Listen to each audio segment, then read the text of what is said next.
Nous sommes en 1942. La guerre fait rage. À Amsterdam, comme dans une bonne partie de l'Europe, les Juifs sont confrontés à un terrible choix.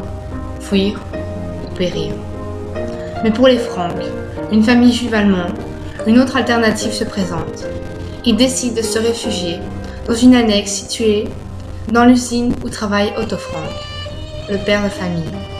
Avec la complicité de quelques employés et de Miep, qui jouera le rôle d'intermédiaire entre eux et le monde extérieur, les Francs vont, tant bien que mal, tenter de survivre au génocide. Leur quotidien n'est pas facile. De 8h30 à 17h30, durant les heures de bureau, le silence devient une question de vie ou de mort. La possibilité de se faire entendre commence à les terroriser.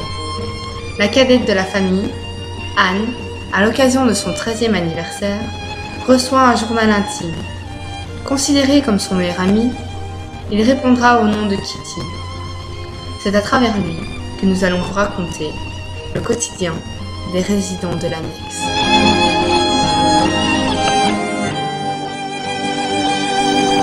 Chère Kitty, nous sommes finalement installés dans l'annexe. Nous avons orné les murs de nos chambres de photos de nos célébrités préférées.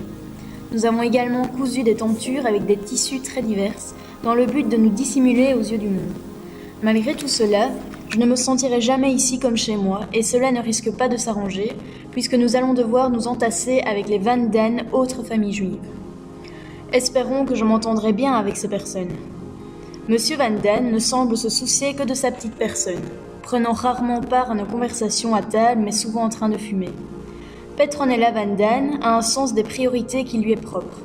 Dans la liste des courses dont nous avons absolument besoin doivent figurer parfums, haute de colonne et autres maquillages afin de satisfaire sa coquetterie. Leur fils, Peter, voilà bien un garçon des plus étranges, toujours en train d'encaisser les critiques de sa mère sans jamais élever la voix. Très distant et introverti, il représente mon exact opposé. Ah!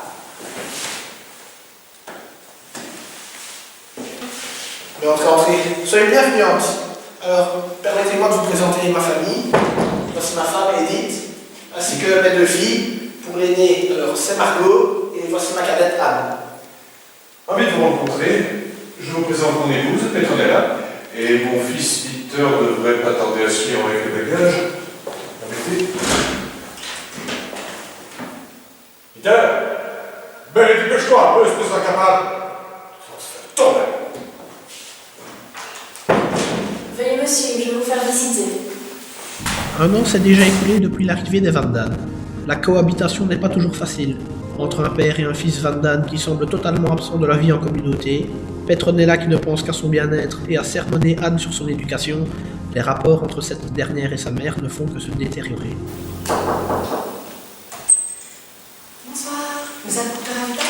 Ah, la picole! Que va finir par penser le vendeur de légumes? Tous les jours, ils vendent 8 rations à une seule personne. Si ça continue, il va nous dénoncer aux autorités. Mais calmez-vous, enfin, c'est une personne digne de confiance, il ne dira rien. Et mes camarades de classe, comment vont-ils? Camille, Thomas... Anne, cesse d'agacer par tes questions. Vous savez, les rafles se multiplient dans la ville. Des enfants rentrent chez eux, leurs parents ne sont plus là, les portes sont closes. Plus aucun endroit n'est sûr. Chère Kitty, les nuits me font de plus en plus peur. Les bombardements s'intensifient. Je suis terrorisée.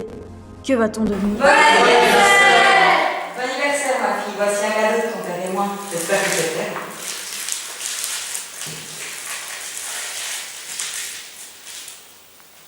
Tiens, petite sœur, voici un livre de mythologie. Je suis sûre que ça te plaira. Tiens, Anne, voici des chaussures, elles appartiennent à ma nièce. J'espère qu'elles te plairont.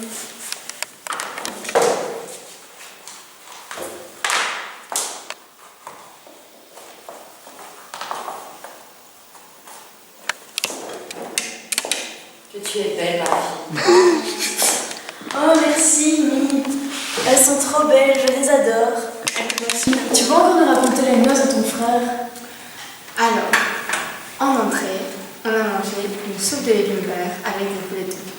Ensuite, au repas, on a mangé un hors d'œuvre aux œufs avec un rôti de pomme. Comme boisson, on a bu du vin.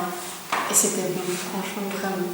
Ensuite, en dessert, on a mangé de la tarte, pleine de tarte, avec plein de fruits. J'ai même pu goûter un tout petit peu de crème fraîche. Oh là là. Et j'ai bu du café, mais du vrai café.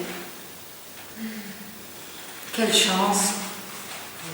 On est loin d'avoir un régime aussi équilibré ici. Mais ça ne risque pas de s'arranger. Chère Kitty, voici enfin une bonne journée comme je n'en avais pas passé depuis longtemps.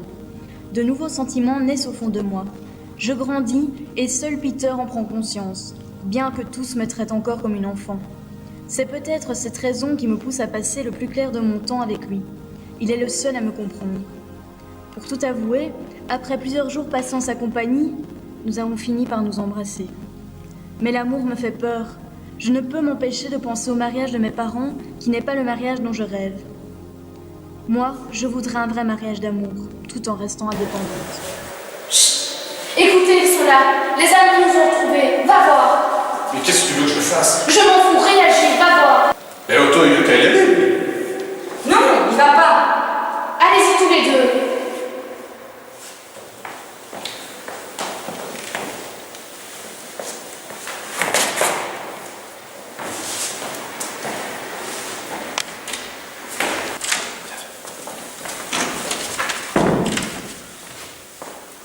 Alors, Parlez doucement, il ne faut pas faire de bruit. Ce sont des cambrioleurs. Ils sont encore là.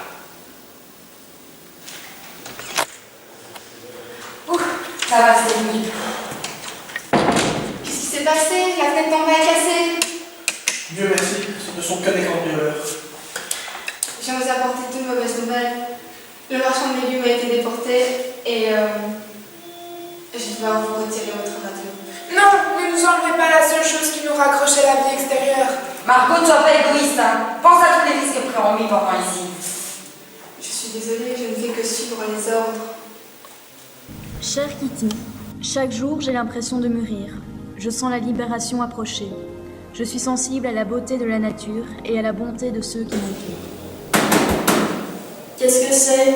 Excuse-moi, Tu peux entrer.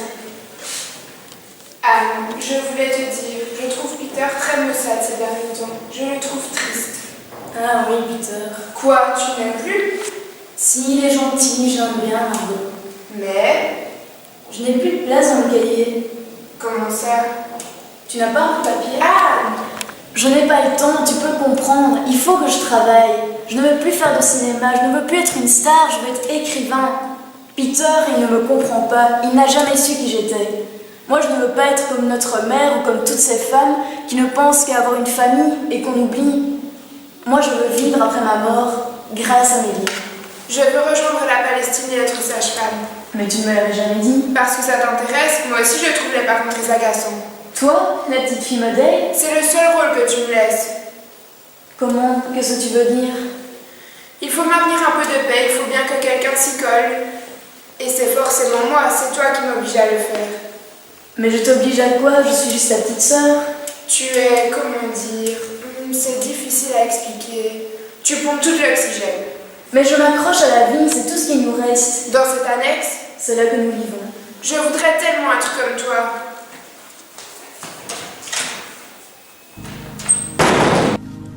Chère Kitty, l'invasion se déroule à merveille malgré le mauvais temps.